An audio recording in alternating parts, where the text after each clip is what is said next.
Have you ever stared at a picture and felt like your eyes were playing tricks on you? Today we're diving into the mind of a man who mastered visual illusion, Moritz Cornelis Escher, the artist who turned mathematics into magic. Today we're going to create an artwork inspired by Escher's piece, Two Birds. We'll begin by making a tessellation template. I took a 10 by 10 centimeter square piece of paper and divided it into 6 smaller squares by drawing 4 lines. Next, we'll create the back part of one of our birds. You can either draw it in freehand or follow my instructions using some simple geometry. Using grid, we create smooth angles for the bird's body. Now, cut out this shape in one piece.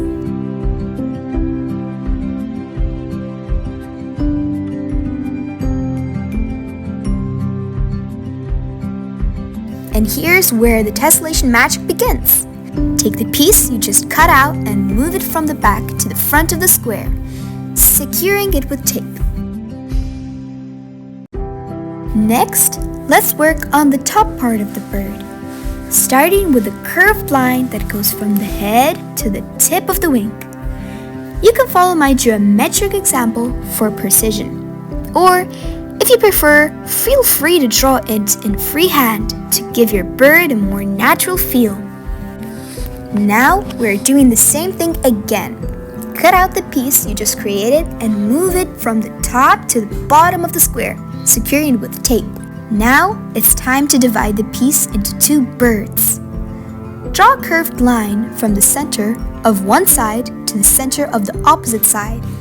This line will separate the body of the bird into 2 parts, one for the back and one for the head. Watch carefully and repeat the process on your piece. Now, carefully cut apart the 2 birds. This is where the magic really happens. Start tracing the first bird's shape onto your paper. And as you do, let the tessellation take over. The shapes will repeat and connect with each other, creating an endless pattern that builds on itself.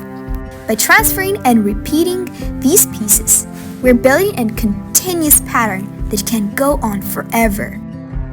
Two Birds was created in 1946, a period when Escher was increasingly experimenting with tessellations and exploring how shapes could transform and fit together. By this time, he had already been influenced by mathematical concepts and had started to collaborate with mathematicians, which led to even more intricate and complex works.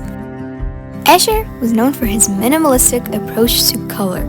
By using just 2 colors, blue and white, he kept the focus on the geometric forms and the structure of the tessellation rather than elaborate coloring.